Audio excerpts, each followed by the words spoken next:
अस्सलाम वालेकुम viewers, channel चस्का एंड शशका में खुश आमदीद।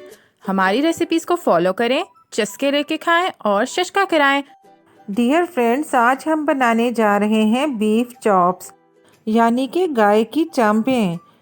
ये बनाने में जितनी इजी हैं उतनी ही टेस्टी हैं। ये बहुत ही सॉफ्ट होती हैं और बहुत ही डिलीशियस। ये इतनी ज़्यादा गलानी है हमने कि मुंह में खुल जाएं और रेशा बिल्कुल भी दांतों में ना फंसे। बिलीव मी, जो लोग बड़ा गोश्त नहीं खाते, अगर आप उन्हें इस तरीके से बनाकर खिलाएंगे तो वो भी बहुत ही शौक से खा लेंगे। डियर फ्रेंड्स, अगर आपने अब तक हमारा चैनल सब्सक्राइब नहीं किया तो प्लीज़ सब्सक्राइब करें और बेल आइकन को प्रेस कर दें। वीडियो पसंद आए तो थम्स अप। अगर आप फेसबुक पे हैं तो हमारे फेसबुक पेज को लाइक करें, इंस्टाग्राम पे हमें फॉलो करें और अगर डाइट पे हैं तो ये वाली चांपें ज़रूर बना के खाएं। तो चलिए चलते हैं रेसिपी की तरफ। बीफ की चांपें बनाने के लिए मैंने 1.5 kg चांपें ली और कांटे की मदद से उन्हें दोनों तरफ से प्रिक कर लिया। इससे इनके अंदर तक मसाला रच जाएगा और बहुत ही मज़े की बनेंगी। ये सब मसाले मैं आपको 1.5 किलो चांपों के लिए बताऊंगी। अगर आपने कम या ज़्यादा अमाउंट में बनानी है तो आप मसाले भी उसी हिसाब से कम या ज़्यादा कर लें। मैंने 1.5 टेबल स्पून लिया है लहसुन के पेस्ट का और 1.5 टेबल स्पून मैंने लिया है अदरक के पेस्ट का। इसी तरह से 1.5 टेबल स्पून मैंने लिया है गोश्त गलाने के पाउडर का। तो 1.5 किलो चांपों के लिए सब कुछ मैंने 1.5 टेबल स्पून लिया। इसी तरह से मैंने नमक भी 1.5 टेबल स्पून ले लिया है। इन सब चीज़ों को अब अच्छी तरह से मिक्सअप कर लें। ये हमारा फर्स्ट मैरिनेशन है। पहली दफ़ा हम इसमें मैरिनेट करके इसको कम से कम 1 घंटे के लिए फ्रिज में रख देंगे। मसाला अच्छी तरह दोनों तरफ मल लें और इसको कवर करके 1 घंटे के लिए फ्रिज में रख दें। बाहर नहीं रखना, पानी छोड़ देगा। अब 1.5 किलो चांपों के लिए 1.5 ही कप दही का ले लें। 1 टेबलस्पून ले लें आप सुर्ख मिर्चों का और 1 टीस्पून ले लें आप हल्दी का।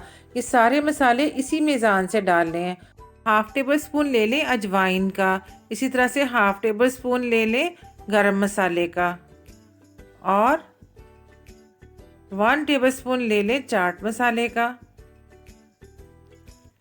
हाफ़ टेबल स्पून ले लें आप ताज़ा कुटी हुई काली मिर्च का और हाफ़ ही टेबल स्पून ले लें आप भुना हुआ कुटा हुआ ज़ीरा।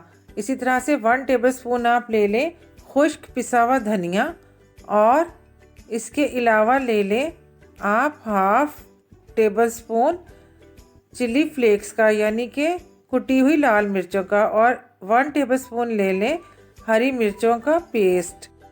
3 टेबल स्पून आप इसमें ले लें नींबू का रस। इसी तरह से 3 टेबल स्पून आप ले लें सिरका। ये सब चीज़ें आप डाल लें और इनको अच्छी तरह से मिक्सअप करें। ये हमारा सेकंड मैरिनेशन तैयार होगा। अब हम इसको अच्छा सा मिक्सअप करके चांपों पे दोनों तरफ से फिर से मल देंगे।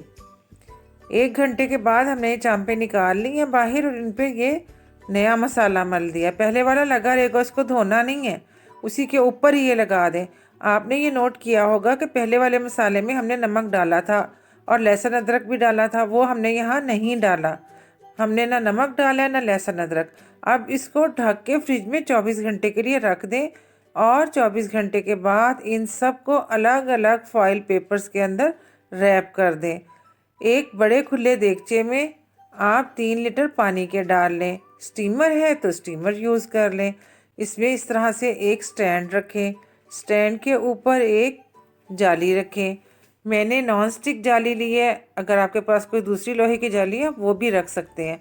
अब ये तमाम पीसीज इसके ऊपर अरेंज करके रख दें।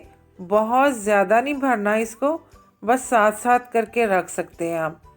अब फॉइल पेपर को किसी कांटे से प्रिक कर दें, इसको कवर करें और इस पर कोई अच्छा खासा वेट रख दें। मैंने ये कुंडी रख दी है इसके ऊपर। ठीक, अब इसको आपने रखना है हाई फ्लेम पे। 15 मिनट के लिए हाई फ्लेम पे पकाएं ताकि अंदर अच्छी सी भाप इकट्ठी हो जाए। उसके बाद फ्लेम को बिल्कुल लो कर दें। मैंने इसको 2 घंटे तक पकाया तो ये फर्स्ट क्लास गल गई थी। चेक कर लें, अगर नहीं गली तो बेशक इसको मज़ीद स्टीम दे दें कुछ देर के लिए।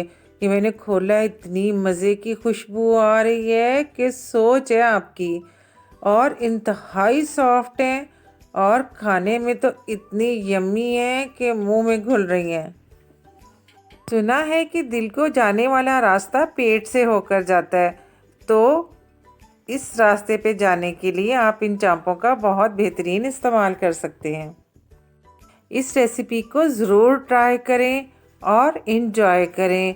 जाने से पहले कमेंट्स देना ना भूलिएगा। आपके कमेंट्स हमारे लिए बहुत कीमती हैं और हमारी बड़ी हौसला अफजाई होती है इनसे। यकीन मानिए कि ये बहुत ही इजी और बड़ी स्पेशल रेसिपी है। इसको ज़रूर शेयर करें और फ्रेंड्स एंड फैमिली से ढेर सारी तारीफ़ें समेटें और मुझे अपनी दुआओं में याद रखें।